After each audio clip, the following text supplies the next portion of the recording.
Bien, hemos cambiado de escenografía también para tener un diálogo mucho más cercano en esta hora en que vamos a estar conversando con un personaje muy peculiar, don Hernán Garrioleca. ¿Cómo estás, Hernán? Encantado de saludarte. Oscar Eduardo, gusto Un de placer. Siempre es grato conversar contigo. ¿Cuál es tu coeficiente intelectual? No tengo la menor idea. ¿No te lo has medido? Desde la época del colegio, pero ya ni me ¿Cuánto acuerdo. era? No sé. Acuérdate, pues, tú sabes. Hacían experimentos conmigo, me acuerdo de eso, sí, me sacaban de la clase, pero la verdad que nunca me he preocupado de... Einstein tenía 160, ¿estás por ahí? No tengo la menor idea, de verdad, no sé. No me daba el trabajo de... Porque tú eras el niño genio del salón. Eras el niño distinto. Siempre has sido el primer puesto, el chancón, el raro, el diferente en clases. Bueno, me sacaba buenas notas, pero justo ahora, el fin de semana, el sábado, tuve un almuerzo de mi promoción del colegio.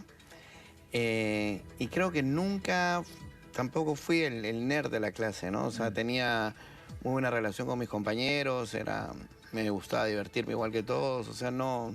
¿Eras pelotero? ¿Perdón? ¿Eras pelotero? ¿Jugabas pelota? ¿Así? Contra pelotero, y ahí tienes una de las rarezas, el mundo se dividía entre la U de Alianza y yo era hincha del Muni. Y soy hincha del Muni. Soy tu viejo, nadie más. No, somos un montón. Pero mira, es que es bien importante en la formación de la personalidad de un niño que si opta por ser hincha del Muni. Te das cuenta porque ya eso dices, soy distinto al resto del mundo. La clase se dividía U Alianza, yo confieso que más pateaba para el lado de Alianza, pero decir que eras hincha del Muni ya era una diferencia, ¿no? Era diferente. ¿Y bullying?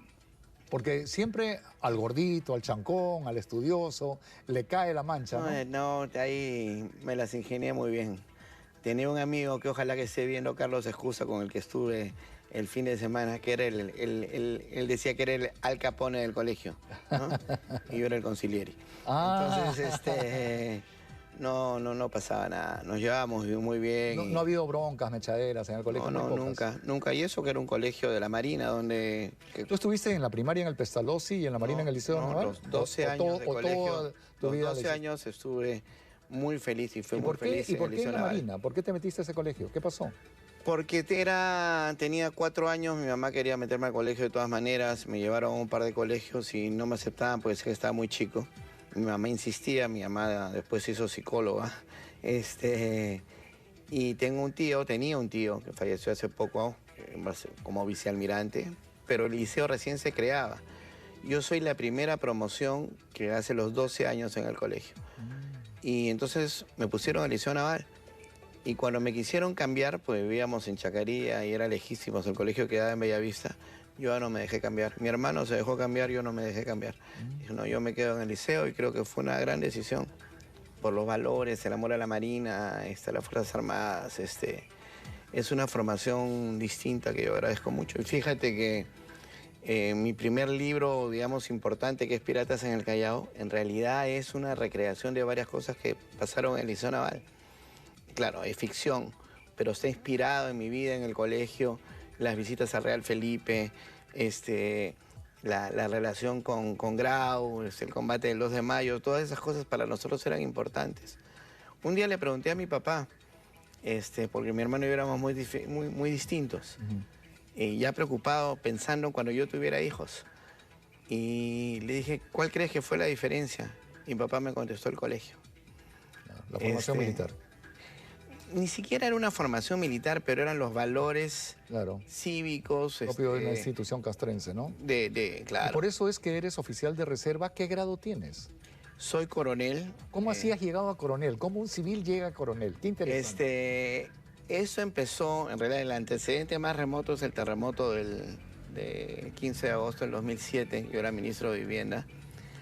Y estaba en Ica y en Pisco y tomé una de las decisiones políticas más importantes de mi vida, que fue mudarme a Pisco como ministro de Vivienda. Creía que era el lugar donde tenía que estar. Los primeros días fueron terribles, era un desorden tremendo y yo llamé al presidente y le dije, sabes, presidente, esto no lo podemos manejar los civiles, tiene que entrar la Fuerza Armada. Hablamos con el comandante general y el comandante general de la segunda región, que era Otto Guiowitz, se mudó a Pisco. Y puse orden porque se robaban la comida, no teníamos suficientes ataúdes para enterrar a la gente, era una situación muy difícil. Y en esas conversaciones Otto Gribovich mi general, creo que empezó a madurar la idea y hablábamos mucho de cómo los otros ejércitos del mundo tenían una reserva. Y él llega a ser comandante general. Claro. Y cuando llega a ser comandante general en el 2009, organiza el primer curso para oficiales profesionales de reserva. Y hacen una invitación extensiva. Mira, de mi promoción, que es la primera promoción, creo que el 90% eran del León Soprado. Y yo era el único del liceo. ¿Con qué grado saliste ahí? Ahí salí... ¿Capitán? No, ahí salí con el grado de mayor, porque si tú eras en ese momento, tenías un doctorado, salías como mayor, si tenías una maestría, salías como capitán, y si tenías un bachillerato, salías, o licenciatura, salías como teniente. ¿No era necesario haber hecho CAEN? No, en ese momento no. ¿Has hecho CAEN? He hecho la Escuela Superior de Guerra, la acabo de hacer, y de ahí empezamos a ascender. Y yo he servido en El Salvador, he servido en Barbados, en una misión. Ahora hemos hecho 7 misiones de un programa muy interesante que tiene el ejército y creo que se va a ampliar, que se llama Ñujanchik, que consiste en ponerle energía, paneles solares, a los pueblos de menos de 150 habitantes, a los centros poblados de menos de 150 habitantes. Y este dato es importante para lo que viene, para el gran debate político que debe haber en el Perú. Una cosa es la pobreza y otra cosa es la pobreza extrema. La pobreza la resuelve el mercado y prueba de ello son los 5 años del segundo gobierno del presidente Alan García. Hubo crecimiento, la pobreza disminuyó 2 puntos. El problema es la pobreza extrema. El Perú tiene 94.000 centros poblados y 85.000 tienen menos de 150 habitantes. Ponerle agua y desagüe o energía a un centro poblado de menos de 150 habitantes cuesta entre 4 y 10 veces más que uno de 2.000. ¿Cuál es la consecuencia de eso? El Estado no llega. Nadie llega. La pobreza extrema la tiene que resolver el Estado, pero el Estado tal como hoy existe no lo puede resolver porque el alcalde o el que recibe pues una cierta cantidad de plata, recibe el alcalde de Corani en Carabaya, Puno, recibe 1 millón de soles y tiene que escoger si se lo pone a la capital del distrito o a las comunidades. Se lo va a poner a la capital del distrito por 3 razones. La primera, porque el costo por conexión es menor, pues están más agrupados, lo que acabamos de decir. La segunda, porque si no la Contraloría lo mete preso.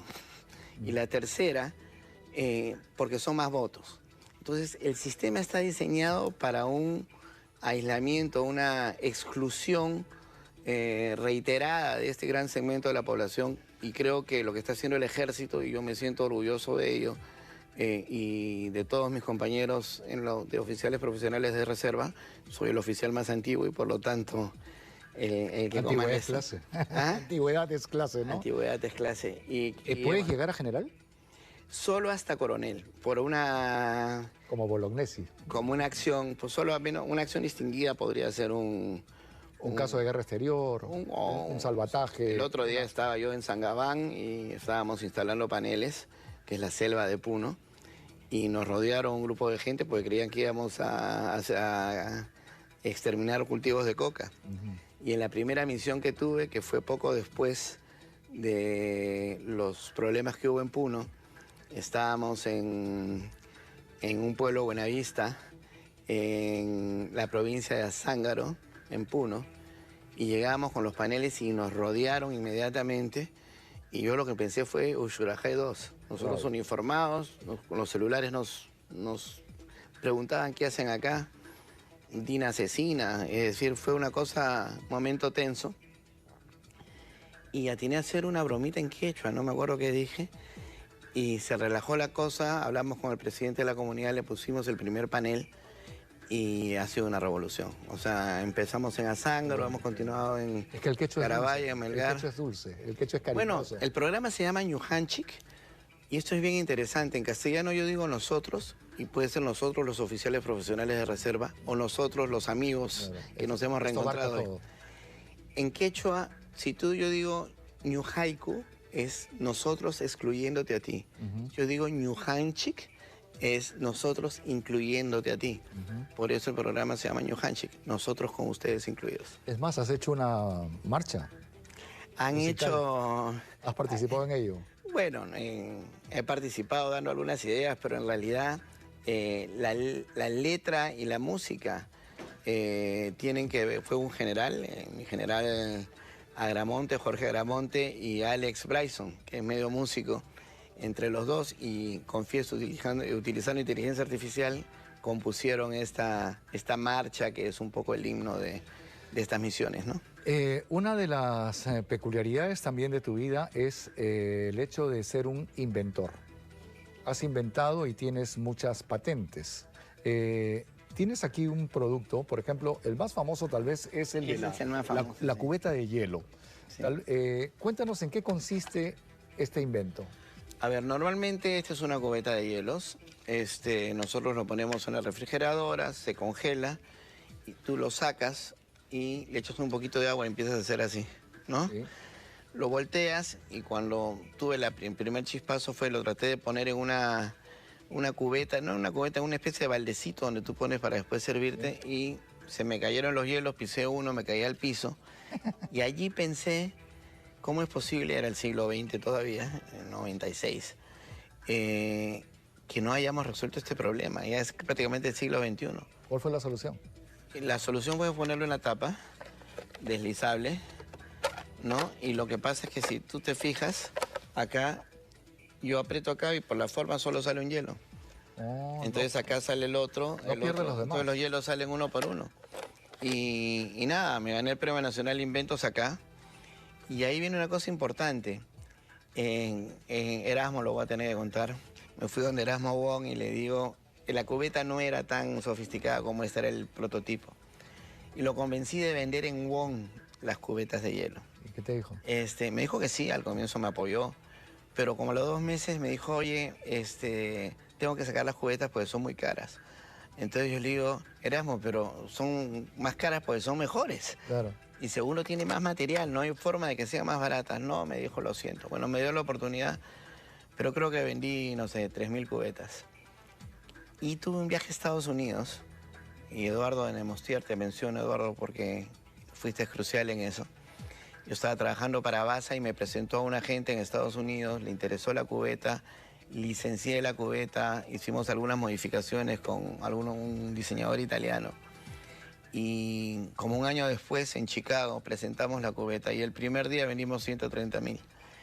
Esa experiencia me sirvió para entender varias cosas que hoy creo que deben ser parte del debate en el Perú, que es este tema de la economía naranja, las industrias creativas. Nosotros tenemos que producir pensando en el mundo.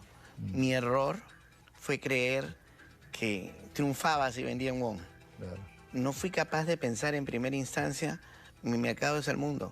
Y hoy en día, yo soy muy orgulloso, te traigo esto también, no sé si lo pueden enseñar, pero... Podríamos ver, hay un spot de la televisión norteamericana. Veamos unos segundos de este spot donde promocionan esta cubeta.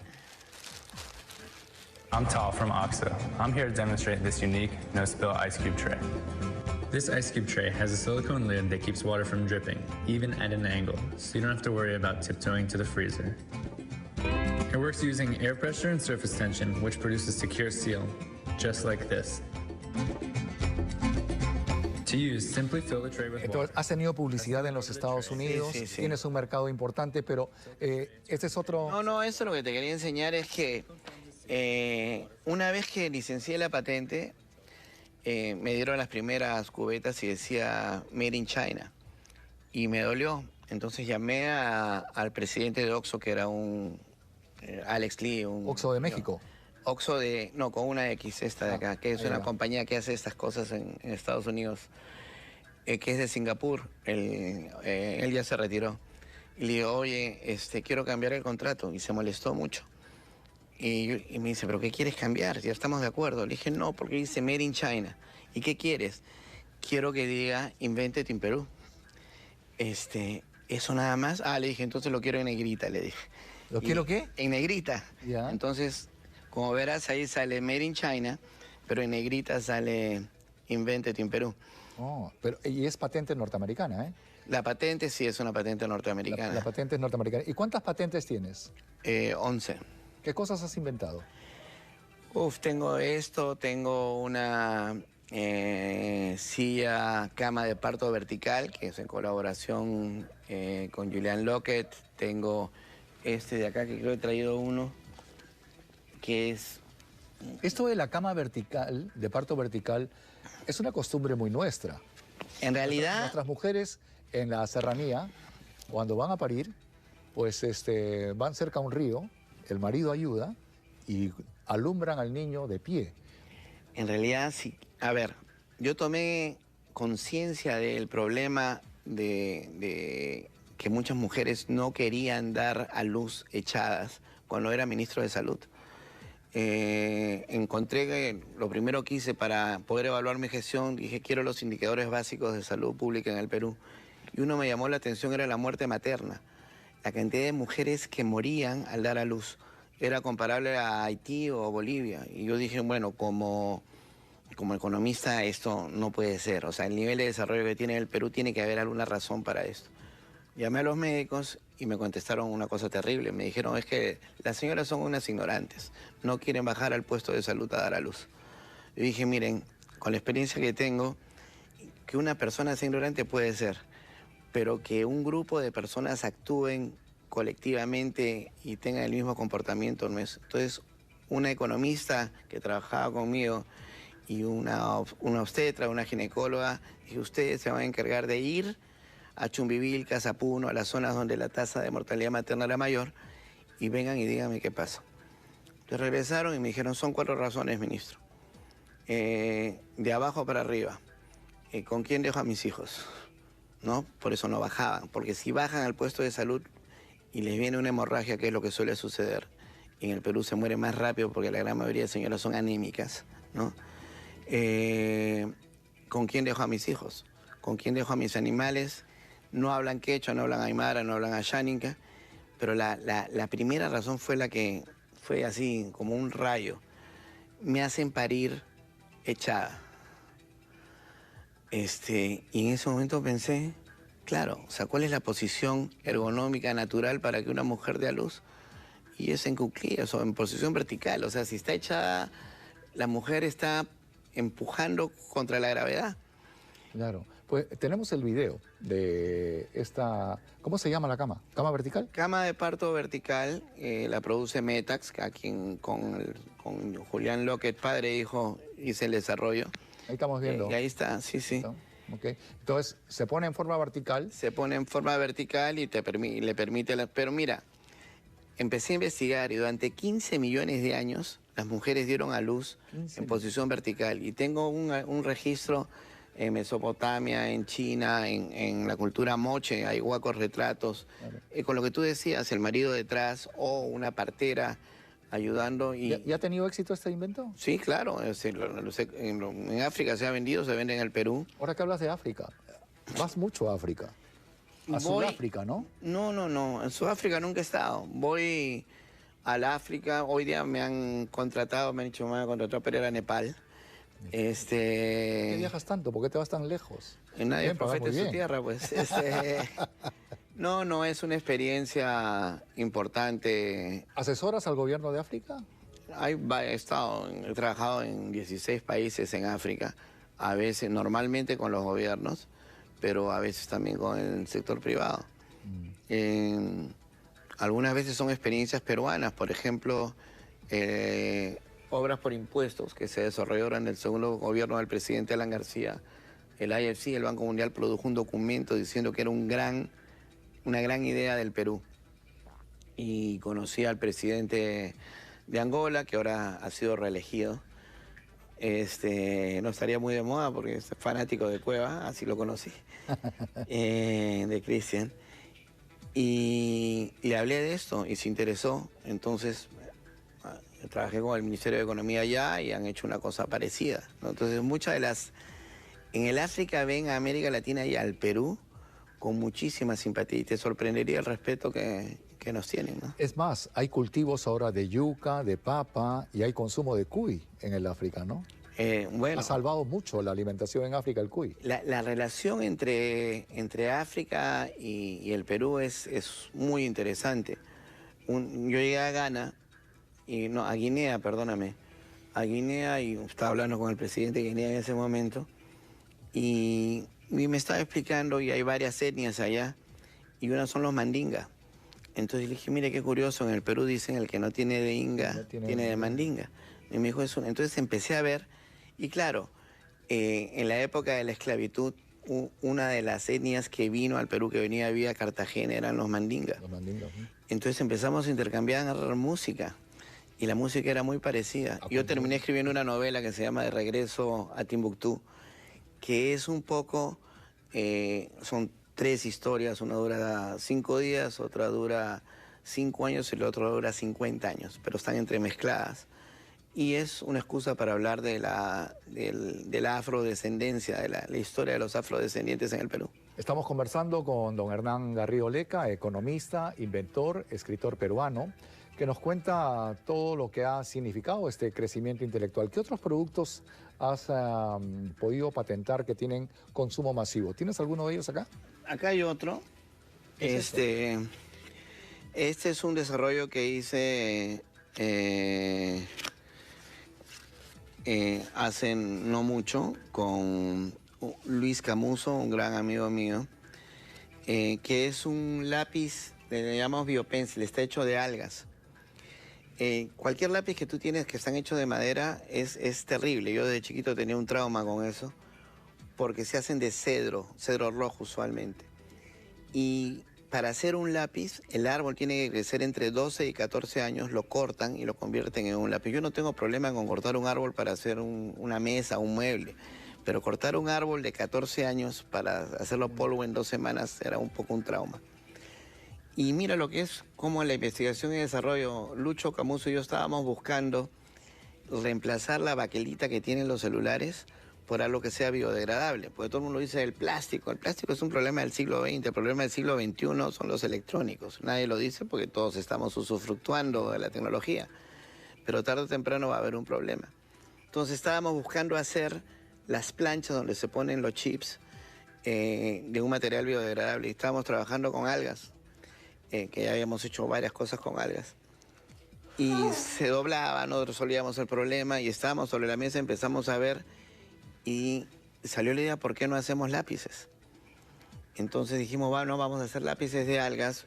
Fuimos a México a ver la empresa más grande de algas, fábrica más grande de lápices en el mundo, que está en México. Regresaron, yo no fui y era pues una inversión tremenda, contaminante. Dije, bueno, si queremos hacer algo pro ambiente, no podemos hacer eso. Y se nos ocurrió una idea importante, que es que solo contratar mujeres mayores de 50, la madera por algas cultivadas, y aquí en la punta, y eso es lo bonito, hay semillas de aguaymanto. Entonces cuando tú terminas de usar el lápiz, lo siembras. Entonces el eslogan de la compañía es ¿por qué matar un árbol si puedes dar la vida a uno? Ok, o sea, termina el uso del lápiz, lo pones en una maceta y o lo siembras, o siembras en la tierra y sale el árbol. Sale. Yo he comido arándanos de tu lápiz. De mi lápiz. Bueno, esto lo ha comprado Naciones Unidas, National Geographic, las universidades, varias empresas. ¿Has hecho dinero con tus inventos? Sí, yo creo que... ¿Has ganado más con tus inventos que con tu profesión? No. Bueno. Pero sí he ganado bastante. O sea, he tenido buenas cifras con los inventos, porque ahí es otra cosa, que a quienes estén pensando en inventar algo, todos los inventores piensan que tienen que ellos producir lo que han inventado. Y yo he visto a muchos fracasar en eso. Yo el consejo que le doy a quienes inventan algo es: el negocio es seguir inventando, licenciar la patente, recibir tus regalías y continuar. Y eso viene un poco de la parte de literatura. Si quieres, entro a eso. ¿Eres escritor? ¿Cuántos libros has hecho? ¿12? Más. No, 20, ¿no? No, como 25, 30. Por tu inquietud de adolescente era ser literato, ¿no? Fueron tus papás los que te dijeron que tenías que estudiar, otra carrera. Claro, mi papá y mi mamá me decían... Al final te sacaste el clavo en San Marcos, ¿no? Sí, claro, hice la maestría en literatura en San Marcos, pero mis padres me decían te vas a morir de hambre. Es más, yo trabajaba en apoyo con Felipe Ortiz de Ceballos y me cruzaba y trabajaba a veces con Alonso Cueto, y Alonso me decía, la literatura es a tiempo completo y dedicación exclusiva. Y yo dentro de mí me decía, voy a hacer las dos cosas, voy a hacer las dos cosas, voy a hacer las dos cosas. Estudié economía, pero empecé a escribir en la universidad. Mi primer libro lo publico cuando estoy en la Pacífico, que eran 500, se vendieron creo que 20. Pero después viene Piratas en el Callao, empiezo a producir, me empiezan a traducir. Pero este año, y estoy bien contento, he hecho algunas cosas distintas. Número uno, me sacaron mi primer libro en quechua, que es en quechua por este lado y en castellano por este, que ha sido increíble estar en Puno, en algunos sitios en la sierra, con las misiones como oficial. Es una obra bilingüe. Es una obra bilingüe y además en cómic. En cómic. Este de acá, que también es una novela gráfica, que es un homenaje a Manuel Núñez Butrón, que es un médico peruano, que es uno de los grandes próceres de la salud pública. Esto está ilustrado por Oscar Barriga, que lidera un grupo en Arequipa que se llama TAWA. De nuevo volvemos a la economía naranja y a las industrias creativas. Estos 4 chicos exportan cómics a Canadá, Emiratos Árabes Unidos, Turquía y Corea del Sur, desde Arequipa. Es decir, han entendido que su mercado es el mundo. También has hecho libros para ciegos. Esta es quizá mi mayor satisfacción como escritor. Lo he traído para que lo veas, este es el mío, por si acaso. Pero una editorial, que lidera Isabel Ramos, me propuso llevar mis libros, traducirlos al braille. Interesante. Y tú sabes que era uno de mis sueños. Yo en realidad siempre y se me presentó la oportunidad y dije sí. Y lo más increíble fue que me invitaron al colegio Luis Braille, que es un colegio que tiene 83 años, y fui con el presidente de la Unión Nacional de Ciegos, que es una institución que tiene 93 años, y era exalumno del colegio. Y bueno, fui a hablarles un poco y en eso me dieron una sorpresa. 2 niñas me leyeron mis cuentos, hasta ahora me emociono. Y sabes lo que es que tú has escrito algo, claro, y viene una niña y te lo lee, eso fue alucinante. Qué motivo. Es una de las grandes experiencias por de vida. Supuesto. Es parte de tus aportes. Bueno, hemos hablado de tus inventos, hemos hablado de escritura, ahora viene lo bueno. Vamos a hablar de política, ¿ok? Que es un tema en el cual también estás metido, ¿ok? Has estado muy cercano a Alan García, has estado en el Partido Aprista, tienes una presencia política importante. Yo no sé si vas a ser o no candidato a la presidencia, ahora me lo contarás, pero será cuando volvamos. Los invito a que no cambien de canal. Cuando regresemos vamos a seguir hablando con el doctor Hernán Garrido Leca. Esto es Franco y Bravo en ATV. Ya volvemos. El bravo soy yo. El bravo soy yo. El bravo soy yo.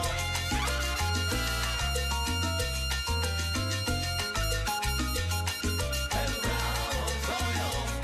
El bravo soy yo. Hernán, estamos hablando con Hernán Garrido Leca, quien fue ministro de Salud, dirigente político, y estuviste en Harvard y en el MIT. Estuviste en la Universidad de Harvard y también estuviste en Massachusetts Institute of Technology, ¿sí? Sí. ¿Qué tal ese paso de estar en las universidades y en el instituto más importante del mundo? Bueno, es una experiencia también indeleble, ¿no? La oportunidad de alternar con gente que llega de todo el mundo, con ambiciones, muy preparada. Y de Harvard, una de mis, digamos, experiencias más ricas fue conocer a Thomas Schelling. El premio Nobel de Economía. Te quiere mucho, ¿no? Te ha dedicado libros. Sí, y usaba un paper mío durante 11 años como parte de su curso. Vino a Perú y bueno, él falleció. Fuiste alumno líder en Harvard. Comandaste un equipo importante en Harvard, ¿eh? Fuiste una especie de brigadier del salón.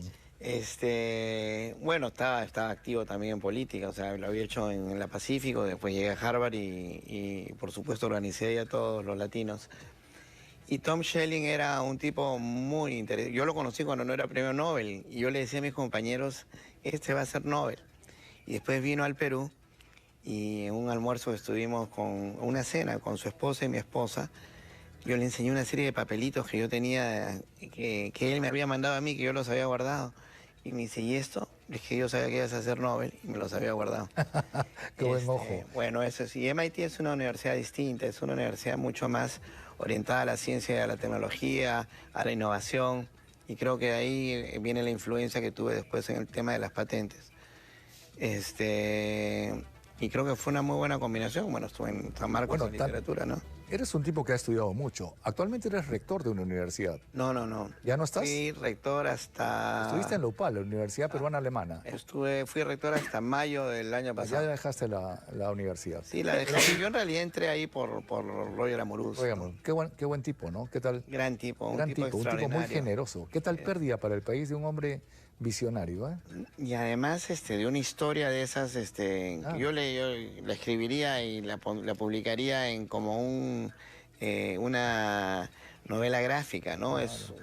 Su madre lo saca de un sitio en la frontera tripartita entre Brasil, Bolivia y Perú.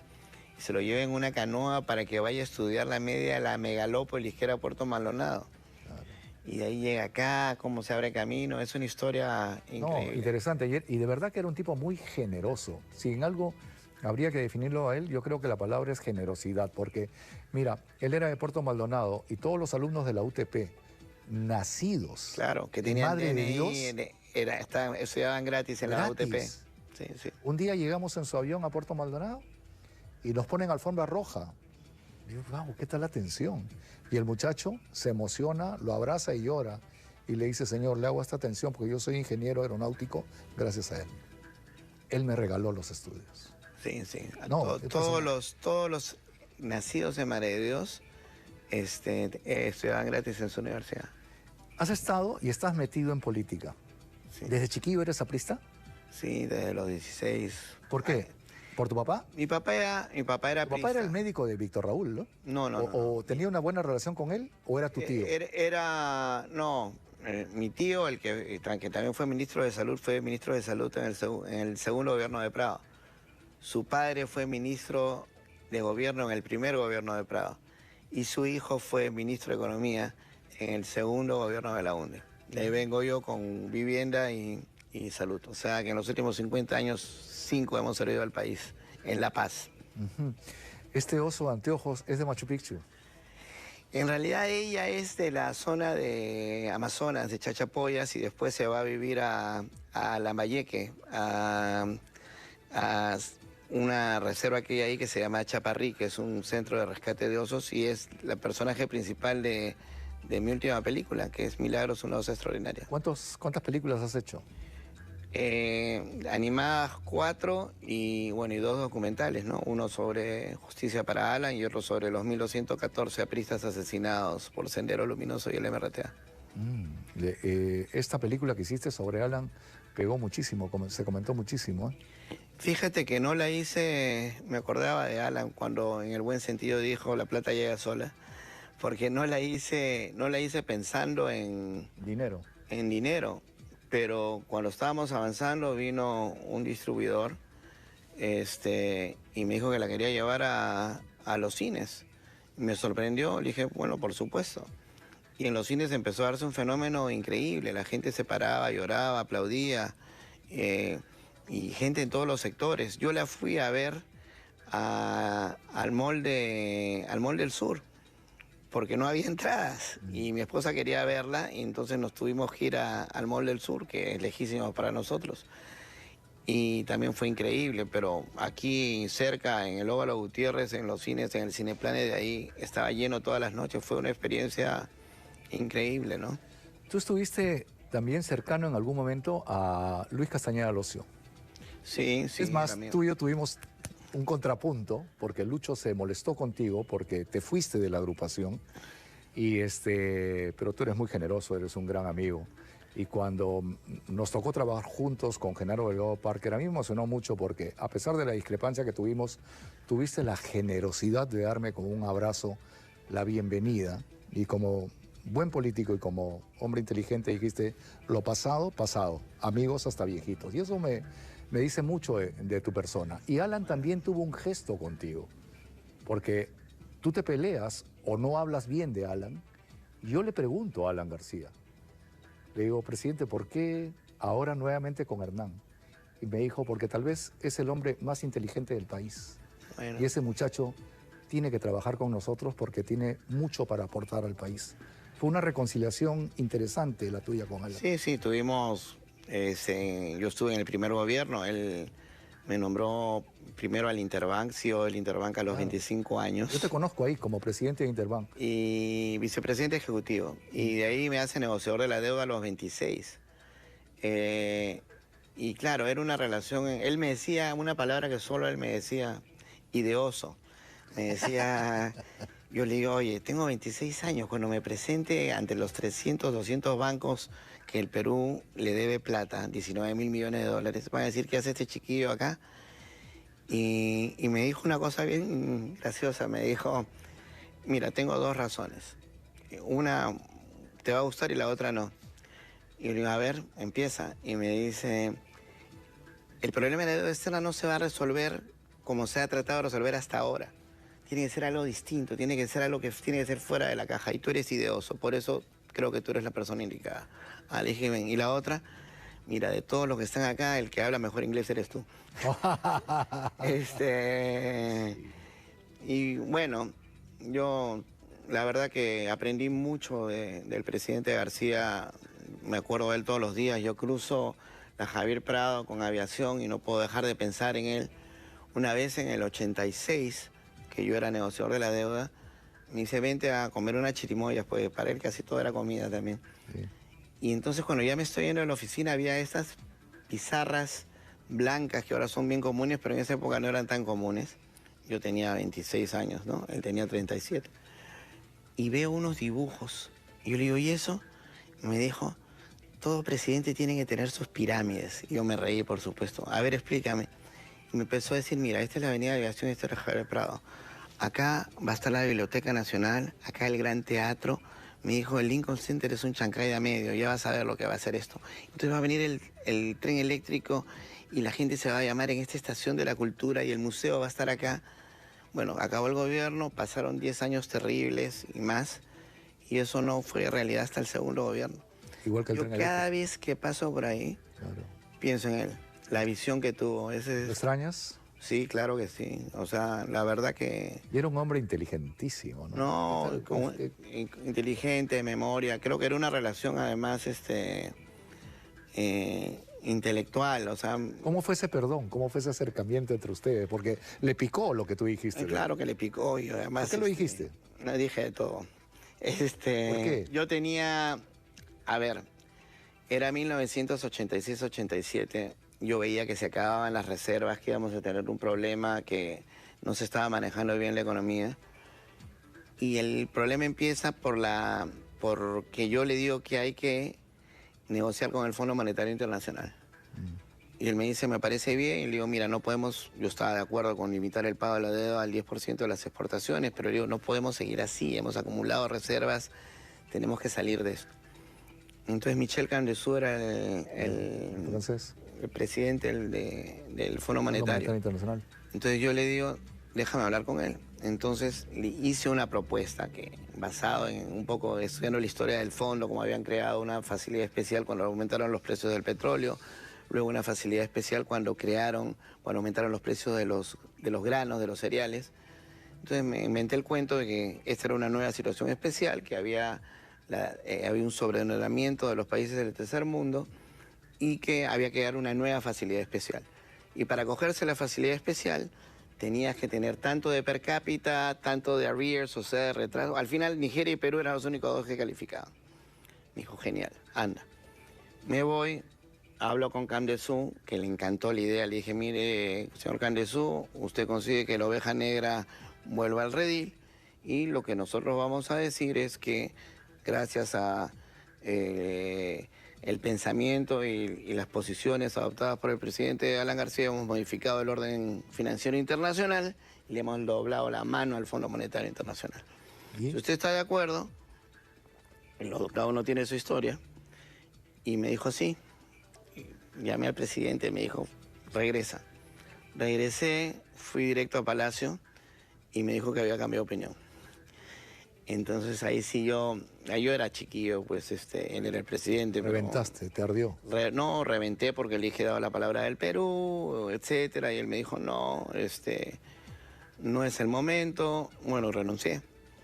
Y empecé a criticar la política económica. ¿Y por qué te perdonó? A ver, un día le pregunté, No es muy elegante la respuesta. ¿Qué te dijo? Pues te necesito. Bueno, era un porque pragmático. la revolución esa que se llamaba de Generación en Marcha, había varios hijos de líderes apristas. Claro. Y cuando en el segundo gobierno incluso yo quiero, nos amistamos después, él llega y dice que quiere ser candidato al Senado, yo le envío un correo, no habíamos hablado en 10 años, ¿ah? Y le digo, ¿cómo se te ocurre que vas a venir a hacer al Senado? Tienes que venir a ser presidente del Perú. Claro. Porque a mí me habían preguntado una vez Uri Benchmuel, en una entrevista en Oiga, que qué pensaba yo de Alan García. Y era chiquillo todavía, le había dicho, no me preguntes por Alan García porque no me quiero pelear con él. Y por supuesto, con la grabadora prendida en Oiga, le digo, Alan García podría ser el mejor presidente del Perú. Me dice, ¿cómo así? Si usted se ha dedicado a criticar la política económica. Si logra que lo elija por segunda vez, contesté. Y ese fue Era un una... hombre que corregía sus errores. No. Y entonces, Mira, el segundo gobierno del presidente Alan García ha sido el mejor gobierno de la historia del Perú. ¿cuánto O sea, no creo crecíamos que nadie- anualmente? No hay 7, ninguna 8, duda. 9% cada año. Y la pobreza se dio en 22%. Claro. Eso es una revolución. Mira, ahora lo que nosotros decimos en el APRA puede porque el APRA sabe. Nosotros tenemos el oficio para gobernar.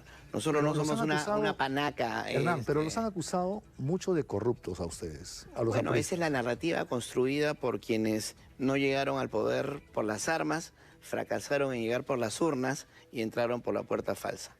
Entonces lo que se dedicaron es a convertir el Ministerio Público en una ametralladora para destruir a sus enemigos y ganar el poder de la única manera que podían ganar, que era sacarnos a nosotros de la contienda, ¿no? ¿Quieres ser A nosotros y a presidente? los demás. Si uno está en política siempre es una posibilidad y yo sí...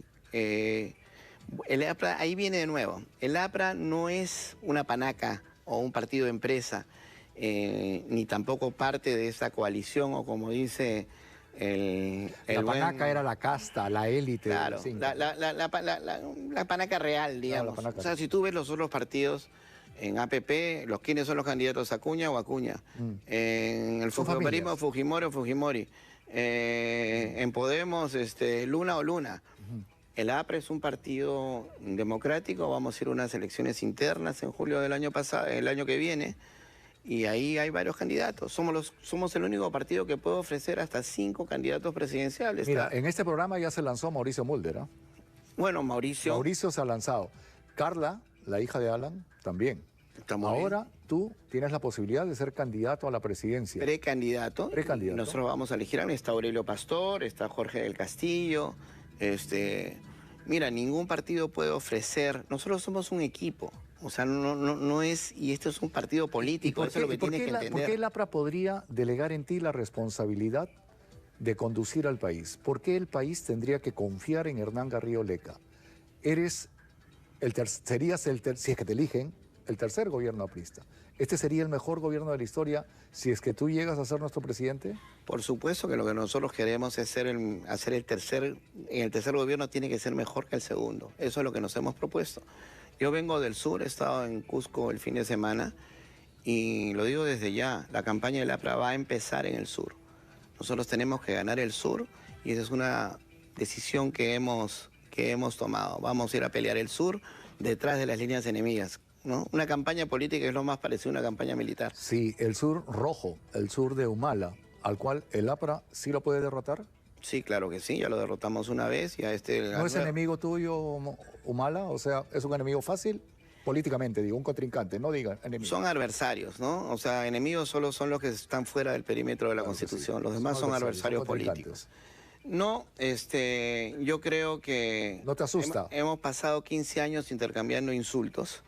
Creo que el APRA tiene propuestas, tenemos oficio, tenemos una visión del país, lo que hablábamos hace un momento de cómo vemos el Perú.